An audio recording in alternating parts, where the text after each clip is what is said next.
నమస్తే, welcome to I dream. మనతో పాటు ఉన్నారు ప్రముఖ సీనియర్ గైనకాలజిస్ట్ వల్లంకి జానకి గారు. ఈరోజు వారితో మాట్లాడదాం. నమస్తే మేడం. నమస్తే అండి. మేడం, ఈ మధ్య కాలంలో ఎక్కువగా టీనేజ్ గర్ల్స్ ఏంటంటే వాళ్ళ స్ట్రెస్ వల్ల కావచ్చు, లేకపోతే ఇంకా తీసుకునే ఆహారం అలవాట్ల వల్ల కావచ్చు, ఏదైనా సరే వాళ్ళ పీరియడ్స్ అన్నది ఇర్రెగ్యులర్ అవ్వడం. ఒక్కొక్కరికి మందికి రెగ్యులర్గా వచ్చినా కూడా వాళ్ళకి ఎక్కువ బ్లీడింగ్ కాకపోవడం, కొంతమందికి ఎక్కువ అవ్వడం, కొంతమందికి అసలు కాకపోవడం, ఇలా చాలా ప్రాబ్లమ్స్ ఫేస్ చేస్తూ ఉన్నారు. అసలు టీనేజ్ గర్ల్స్ ఈ పీరియడ్ నుంచి, ఈ ప్రాబ్లమ్స్ నుంచి బయటపడాలి అంటే ఏం చేయాలి? చాలా కామన్గా ఇప్పుడు అందరు టీనేజ్ గర్ల్స్ ఫేస్ చేస్తున్న ప్రాబ్లమ్ మీరు డిస్కస్ చేయడం మంచిదైందండి. సాధారణంగా ఏంటంటే టీనేజ్లో రకరకాలైన స్ట్రెస్కి వాళ్ళు లోనవుతూ ఉంటారు. పీసీఓడి అని మీరు వినే ఉంటారు. అది చాలా కామన్గా ఉంటుంది. వాళ్ళు చాలా ఫుడ్ ఫ్యాట్స్ ఉంటాయి. వాళ్ళు ఎక్కువ ఇంట్లో అమ్మ పెట్టింది ఏది వాళ్ళకి నచ్చదు. బయట ఫుడ్డే తింటారు. వాళ్ళు నచ్చిన సమోసాలు, పాస్తానో, పిజ్జాలో, ఎందుకంటే పియర్ గ్రూప్ ఇన్ఫ్లుయెన్స్ చాలా ఎక్కువగా ఉంటుంది వీళ్ళలో. సో దానివల్ల ఏమవుతుందంటే తర్వాత నాకు తెలిసిన చాలా మంది అమ్మాయిలు వాటర్ తాగరు, వాళ్ళు ఓన్లీ పెప్సీ తాగుతారు. అట్లా వాళ్ళు వెయిట్ గెయిన్ అయిపోతుంటారు. ఈ టీనేజ్లో సర్వసాధారణంగా ఉండే సమస్య వెయిట్ మేనేజ్ చేయలేకపోతుంటారు. సో బాగా ఎక్కువగా చిన్నప్పటి నుంచి వీటికి ఈ బ్రంట్కి ప్యాకెటెడ్ ఫుడ్స్, ఈ బీవరేజెస్ ఇవన్నీ ఎక్కువగా ఉన్న చిల్డ్రన్ అయితే హైట్ కూడా తగ్గిపోతారు. నేను ఒక విషయం చెప్తాను. ఈస్ట్రోజన్ అని ఒక హార్మోన్ ఉంటుంది కదా అందరిలోనూ, ఈ ఫ్యాట్ సెల్స్లో నుంచి కూడా ఈస్ట్రోజన్ వస్తుంది. అధికంగా లావ్ అయిపోతే 11-12 ఏళ్ళకి వాళ్ళ హైట్ మీద పడుతుంది. ఎందుకు? ఈ ఫెమోరల్ ఎపిఫైసిస్ అనేది ఒకటి ఉంటుంది, ఈ లాంగ్ బోన్, అది ఫ్యూజ్ అయిపోతుంది. సో అందుకని ఆ టైంలో వెయిట్ అనేది మెయింటెనెన్స్ చాలా చాలా ఇంపార్టెంట్. కరెక్ట్గా ఐడియల్ వెయిట్లోనే ఉంచాలి. ఎప్పటికప్పుడు పీడియాట్రిషియన్స్ హెచ్చరిస్తున్నా వాళ్ళు లెక్క చేయరు, ఇట్లాంటి ఫుడ్స్కి అలవాటు పడతారు. రెండోది ఏంటంటే ఇట్లా పీసీఓడిలో రకరకాల సమస్యలు. ఇప్పుడు ఇదివరకు రోజుల్లో మేము చదువుకునేటప్పుడు 10% అని చెప్పేవాళ్ళు, ఇంకా ఎక్కువ చూస్తున్నాం ఇప్పుడు. జనరల్గా ప్రాక్టీస్లో ఎట్లా ఉందంటే every second girl PCOD problem. వాళ్ళకి ఎవ్రీ మంత్ రావాల్సిన ఎగ్ రాదు. ఆ రాకపోవడం వల్ల ఏమవుతుంది, ఎగ్ అక్కడే చైన్ కట్టేస్తుంది, చక్క నెక్లెస్లా తయారవుతుంది ఓవరి చుట్టూ. దానివల్ల చాలా సైడ్ ఎఫెక్ట్స్ ఉంటాయి. ఏమవుతాయి, మేల్ హార్మోన్స్ వస్తాయి. కొంచెం 2 నానోగ్రామ్స్/డెసిలిటర్ అనేది చాలా కామన్ టెస్టోస్టెరోన్ లెవెల్. కానీ అది ఎక్కువైపోయింది అనుకోండి, ఆ చిన్నది కూడా మళ్ళీ ఫీమేల్ హార్మోన్గా కన్వర్ట్ అవుద్ది. ఇది ఎక్కువ అయిపోయింది అనుకోండి, అది వాళ్ళకి రకరకాల ఇబ్బందులు కలగజేస్తుంది. ఏమి ఇబ్బందులు? యాక్ని. టీనేజ్లో చాలామంది కంప్లైంట్ చేసేది ఫస్ట్ పింపుల్సే. వాళ్ళు చూసుకుంటూ ఉంటారు అనమాట, వాళ్ళలో బాడీలో వచ్చే చేంజెస్ అన్నీ గమనిస్తూ ఉంటారు.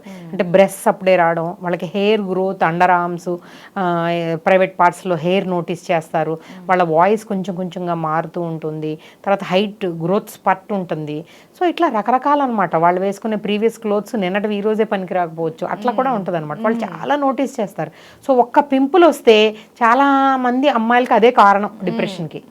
వాళ్ళ దాన్ని కూడా చాలా సీరియస్గా తీసుకుంటారు. అందుకని ఒక 4-5 డెర్మటాలజిస్టులు, తర్వాత బ్యూటీషియన్స్, రోజుకొక సోప్ మార్చేస్తుంటారు. ఒకటి కాదు, చాలా ఉంటాయి. వాళ్ళు వెరీ పర్టిక్యులర్ అనమాట అబౌట్ ద లుక్స్. అవన్నీ ఎక్కువగా ఉంటాయి. నా దగ్గరికి ఎక్కువ మంది మా స్కిన్ డాక్టర్ గారు ఒక గైనిక్ని చూడమన్నారు, నాకు స్కాన్ చేసి పీసీఓడి ఉందో లేదో అని చెప్పండి అని వస్తారు. వీళ్ళ ప్రాబ్లము పింపుల్స్ అని వెళ్ళారు అక్కడికి. కానీ ఎక్కడుంది ప్రాబ్లము? వాళ్ళ ఓవరీలో ఉంది. ఎందుకుంది? వాళ్ళు నెల కరెక్ట్గా ఓవ్యులేట్ అవ్వట్లా. ఎందుకు అవ్వట్లా? వాళ్ళకి వెయిట్ ఎక్కువ అయిపోయి ఉండొచ్చు, వాళ్ళ స్ట్రెస్ ఎక్కువైపోయి ఉండొచ్చు. వాళ్ళు కరెక్ట్గా తిని, కరెక్ట్గా ఎక్సర్సైజ్ చేసి అన్నీ బాగుంటే ఈ ప్రాబ్లమ్స్ ఉండవు. కానీ చదువులోనూ ఎక్కడో ఒక దగ్గర స్ట్రెస్ ఫీల్ అవుతున్నారు వాళ్ళు, అందువల్ల ఈ సమస్యలు వస్తున్నాయి. రెండోది hair growth, especially upper lip మీద ఉంటే వాళ్ళు అసలు టాలరేట్ చేయరు. ఎందుకంటే అమ్మాయిలు పియర్ గ్రూప్లో ఏడిపిస్తూ ఉంటారు. సో అక్కడ నీకెందుకు అట్లా వస్తుంది, నీకు బియర్డ్ వస్తుందేంటి, నీకు అది వస్తుందేంటి, ఇది వస్తుంది, అసలు యాక్సెప్ట్ పొరపాటును కూడా చేయరు. థర్డ్ కంప్లైంట్ నేను బాగా ఎక్కువ నోటీస్ చేసేది ఏంటంటే హెయిర్ లాస్. వాళ్ళకి 2 వెంట్రుకలు కింద పడిపోయినాయి అనుకోండి, ఇంకా అసలు చాలా ఫీల్ అయిపోతారు. నా హెయిర్ అంతా పడిపోతుంది, నా హెయిర్. ఒక 10 మంది డెర్మటాలజిస్టులను వెంటనే బ్యూటీషియన్ సంప్రదిస్తారు. ఒక రోజుకి ఒక 100 హెయిర్స్ ఫాల్ అయిపోయినా ఏం Normal కాదు, అది. ఇది అందరికీ Normal తెలుసు, hair వాళ్ళకి కూడా fall. తెలుసు, అవును. కానీ వాళ్ళు యాక్సెప్ట్ చేయరు అంతే.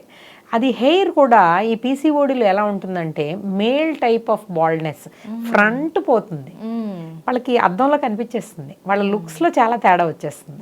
వాళ్ళు అసలు పొరపాటున కూడా టీనేజ్ వాళ్ళు కానీ వీళ్ళు యాక్సెప్ట్ చెయ్యనే మరో అంశం అది. సో ఇది కూడా ఎవరైనా అంతే కదండి మేడం. వాళ్ళు బాగుండాలి, వాళ్ళ లుక్స్ బాగుండాలి, ప్రెజెంటబుల్గా ఉండాలి, వాళ్ళు సక్సెస్ అవ్వాలి. ఎవరికైనా అలా అనుకోవడం తప్పు కాదు, అది చాలా న్యాయమైన సమ్మతమైన కోరిక. అందుకని ఈ మూడు చాలా ఎక్కువ చూస్తుంటాం. ఇంకా వాళ్ళు పట్టించుకొని విషయం నెల నెల వస్తుందా లేదా. ఏ టీనేజ్ గర్ల్కైనా మెన్స్ట్రువల్ డైరీ మెయింటైన్ చేస్తున్నామంటే 100% నో అనే చెప్తారు. లాస్ట్ టైం ఎప్పుడు వచ్చింది అసలు వాళ్ళకి గుర్తే ఉండదు. వాళ్ళ అమ్మ ఇంకా చూస్తారు, లేకపోతే ఏటో చూస్తారు, లేకపోతే ఒకటి చెప్పి 10 సార్లు మారుస్తారు. ఇట్లాంటివన్నీ మేము చాలా సహజంగా చూస్తూ ఉంటాం. వాళ్ళకి చెప్తూనే ఉంటాం, మెన్స్ట్రువల్ డైరీ పెట్టుకో, కరెక్ట్గా వచ్చిందో లేదో చూసుకో, ఎన్ని రోజులు అవుతుందో చూసుకో. నేను ఇంకా గవర్నమెంట్ సెక్టర్లో కూడా పనిచేయడం వల్ల చాలా తీవ్రమైన సమస్యలు కూడా చూస్తాను. కొంతమంది అయితే 5-6 నెలలు బ్లీడ్ అయిపోతుంటారు కంటిన్యూస్గా. వాళ్ళకి 2 గ్రాములు 1 గ్రామ్తో మా దగ్గరికి వస్తారు. అది టీనేజ్లో ఆ ప్రాబ్లం కూడా ఎక్కువగా ఉంటుంది. వాళ్ళు బాగా లావుగా అవడం వల్ల వాళ్ళకి ఈస్ట్రోజన్ ట్రిగ్గర్ చేసేసి అది అసలు రెస్పాండ్ కాదు ఏ హార్మోన్కి, అలా దాన్ని ప్యూబర్టీ మెనోరేజియా అంటారు. ఇవి చాలా ఘోరమైన కేసులు అనమాట. ఏం చేసినా వాళ్ళకి మనం డిఎన్సీలు ఇలాంటి ఆపరేషన్స్ చేయలేం. అలా ఫ్లడ్స్ పోయినట్టు బ్లీడింగ్ అయిపోతుంటుంది, ఎన్ని బ్లడ్లు తీసుకొచ్చి పెడుతుంటాం, ఆగదు. సో ఇవి చాలా క్లిష్టమైన విషయాలు. చాలామంది సీనియర్ గైనకాలజిస్టులు ఫేస్ చేసే ఉంటారు.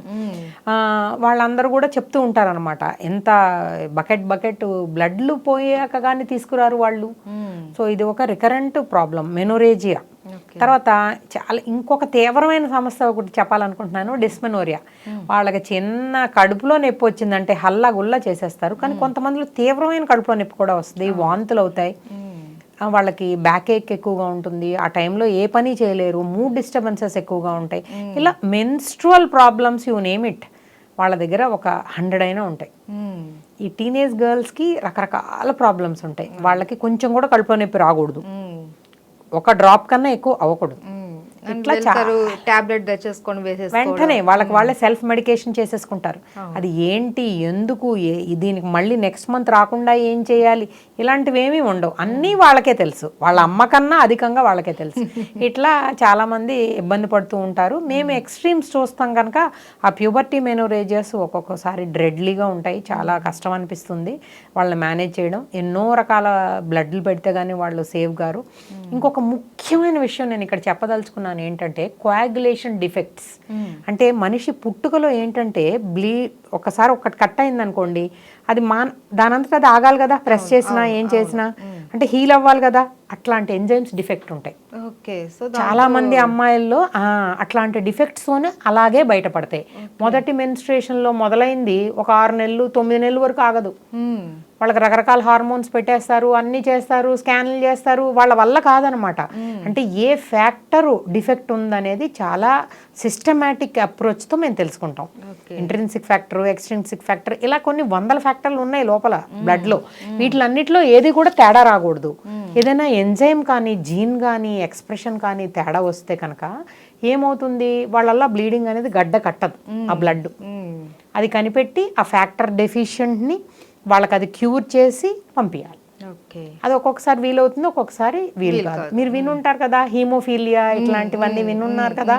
సో ఆడవాళ్ళల్లో వచ్చేది అది వాళ్ళు క్యారియర్ గనక ఐటీపీ అని ఇంకోటి ఉంటుంది, దానిలో ప్లేట్లెట్లు తగ్గిపోతూ ఉంటాయి. సో ఇట్లాంటి వాళ్ళకి గడ్డ కట్టదు. ఇలా రకరకాల డెఫిషియన్సీస్ ఉంటాయి, ఫ్యాక్టర్ 7, ఫ్యాక్టర్ 10.